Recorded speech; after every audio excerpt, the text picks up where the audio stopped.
जब रावण का घमंड भी चूर चूर हो गया तो अरविंद केजरीवाल तो क्या है। अगर लीडरशिप कोविड के दौरान भी अपना शीश महल बनाए, और अरविंद केजरीवाल जी का गुस्सा बड़ा खतरनाक है। उनको गुस्सा आता है वो चीजें तोड़ते हैं, उनको गुस्सा आता है वो गंदी गंदी गालियां देते हैं लोगों को। तो आज आत्ममुग्ध, नीच, अविश्वसनीय, असुरक्षित और चरित्रहीन व्यक्ति ने अपने आत्ममुग्धता के चक्कर में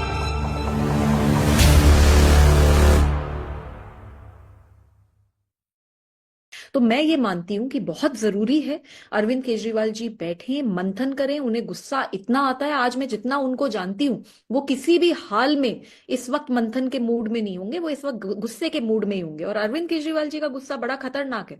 उनको गुस्सा आता है वो चीजें तोड़ते हैं, उनको गुस्सा आता है वो गंदी गंदी गालियां देते हैं लोगों को। तो आज तो मैं उनसे यही रिक्वेस्ट करूंगी कि ये सब ना करके आज वो रियली में सेल्फ इंट्रोस्पेक्शन करें, सोचें कि क्या गलत करा, क्या सही करा, कौन अपना स्वाति जी, था कौन नहीं था, और आगे कैसे बढ़ना है उसके बारे में सोचें। जो आरोप आप लगा रही हैं वो बहुत गंभीर है। आप कह रही हैं कि इससे पहले भी आपने उनको अग्रेसिव होता हुआ देखा है, लेकिन पहले क्योंकि इसकी चर्चा हुई नहीं पहले, आप कह रही हैं कि वो घुसाते हैं, चीजें तोड़ते हैं। अगर वो अग्रेसिव नहीं होते तो क्या मुझको इतनी बुरी तरीके से अपने घर में पिटवाते? और उन्होंने ही पिटवाया है। स्वाति मालीवाल इस वक्त हमारे साथ जुड़ रही हैं। स्वाति जी, ये नतीजे जो आ रहे हैं ये साफ इशारा कर रहे हैं कि बीजेपी को बहुत बड़ी जीत मिली है, लेकिन अरविंद केजरीवाल नई दिल्ली की सीट पर हार गई हैं। आपने एक फोटो भी ट्वीट किया है, क्या कहना चाहेंगी? मैम, मुझे ये लगता है कि घमंड और अहंकार किसी का भी बहुत दिन तक नहीं चलता। ये चकनाचूर होता ही है। जब रावण का घमंड भी चूर चूर हो गया तो अरविंद केजरीवाल तो क्या है। तो सच्चाई तो यही है कि जिस तरीके का घमंड और अहंकार इन्होंने दिखाया, जैसे इनकी कथनी और करनी में फर्क आता रहा, और इन्हें तो यहां तक लगा कि एक मेंबर ऑफ पार्लियामेंट महिला को अपने ही घर में बुरी तरीके से पिटवा देंगे, लात और घूंसों से पिटवाएंगे, फिकवा देंगे, उसके बाद उसका चरित्र हरण करेंगे और जनता इन्हें माफ कर देगी। मैं ऐसा नहीं मानती। अरविंद केजरीवाल जी ने मुझे पिटवाया, और आज जिन लोगों ने मेरे बारे में इतनी गंदी गंदी बातें करी, चरित्र हरण करा, इतना दुष्प्रचार करा, आज उनकी अपनी सीट तक नहीं बची। तो आई थिंक भगवान है और भगवान देख स्वाति रहे हैं। मालीवाल जी, आज भी आप आम आदमी पार्टी की ही सांसद कहला रही हैं। अपनी पार्टी के लिए, आपकी पार्टी जो हारी है यहाँ पर, निजी तौर पर क्या ये एक भावुक क्षण रहा जब आपने जैसे ही ये खबरें सुनी, अरविंद केजरीवाल हारे, मनीष सिसोदिया हारे, 46 सीटें बीजेपी जीत रही है, आम आदमी पार्टी केवल 24 पर? जी, मैं बिल्कुल मानती हूँ बहुत भावुक क्षण है, क्योंकि फैक्ट ये है कि ये पार्टी कोई एक या दो लोगों की जागीर नहीं है। ये हम सबके खून और पसीने की बनी हुई पार्टी है। मैं आज भी आम आदमी पार्टी की सांसद हूँ, क्योंकि मुझे ऐसा लगता है कि जो आम आदमी पार्टी का एक सपना है वो पूरा होना चाहिए, और मैं उसके लिए काम करती आई हूँ, करती रहूंगी। बट फैक्ट तो यही होता है कि जब अगर लीडरशिप इतनी बदल जाए, अगर लीडरशिप कोविड के दौरान भी अपना शीश महल बनाए, अगर लीडरशिप लोगों से बात ही ना करे, लोगों के बीच ही ना जाए, सड़कें टूटी पड़ी है, नालियां ओवरफ्लो कर रही हैं, कूड़ा ही कूड़ा चारों ओर है, गंदा पानी आ रहा है, यमुना साफ नहीं हो रही, एयर पोल्यूशन से हम सबकी सांसें फूल रही हैं, ऐसे समय में अगर लीडरशिप अपने आप को जनता से बिल्कुल डिस्कनेक्ट कर लेगी तो फिर तो यही होगा जो हुआ है। बहरहाल जरूरी यह है कि लीडरशिप को कम से कम अब तो मंथन करना चाहिए।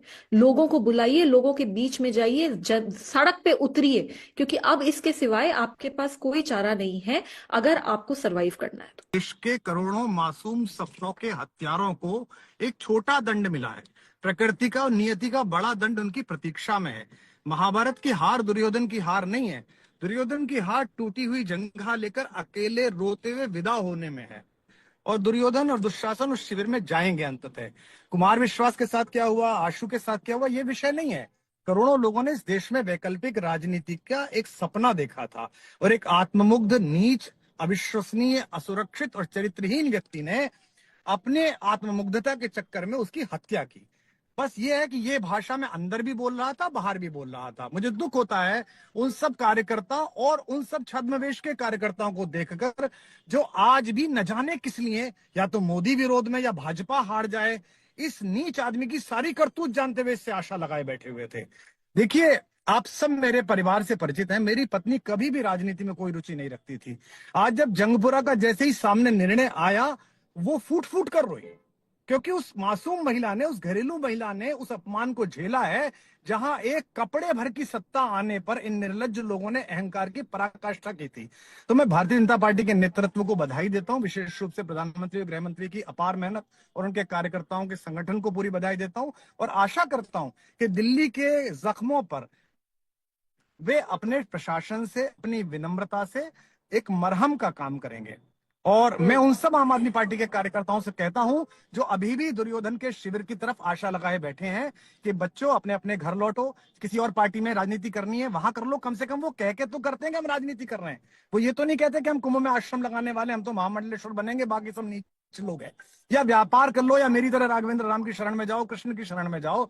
मैं प्रसन्न भी हूं कि न्याय मिला, और दुखी भी हूं कि मैंने 7 साल अपना सपना, अपने आंसू पसीने, नौकरी, जिस वैकल्पिक राजनीति की उम्मीद में व्यर्थ किए, वो एक निर्लज्ज व्यक्ति के अहंकार के कारण बलि चढ़ गए। इसके लिए मेरे मन में उन करोड़ों लोगों के प्रति संवेदना भी है जो आज हारे हैं। जो बात कुमार विश्वास कह रहे थे, आप उस बात की गंभीरता को समझिए।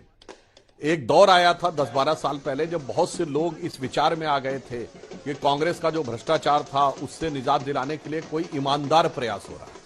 परंतु आज जो दिखाई पड़ा है, मैं अंजना जी इस पराजय का विश्लेषण देश की जनता के सामने इस रूप में रखना चाहता हूं कि जितने आंदोलन पिछले 30-40 सालों में हुए, जिन्होंने कहा कि वो राजनीति में शुचिता के लिए आंदोलन कर रहे हैं, सबका अंतिम लक्ष्य केवल सत्ता प्राप्ति था। उस ईमानदारी से कि जितने भी सो कॉल्ड नए प्रयोग करते हैं, हाँ यहां पे कोई मेरे से प्रश्न कर सकता तो मैं ये भी कह सकता हूं, सिर्फ और सिर्फ भारत की राजनीति में एक ही आंदोलन था जिसने भारत की राजनीति की धारा बदल दी, श्री राम जन्मभूमि आंदोलन। जिस आंदोलन का कोई भी संचालक व्यक्ति राजनीति में नहीं आया, चाहे अशोक सिंघल जी हो, एक बात और रही ना, अभी तक आप लोग केजरीवाल के जो फ्री के वादे होते थे उससे दूर रहते थे और उनको घेरते थे उस मुद्दे पर। इस बार आप लोगों ने कह दिया बिजली पानी यथास्थिति, यानी कि जो अभी बिल चल रहा है दिल्ली का, वो बिल चलता रहेगा और उसके साथ बाकी चीजें।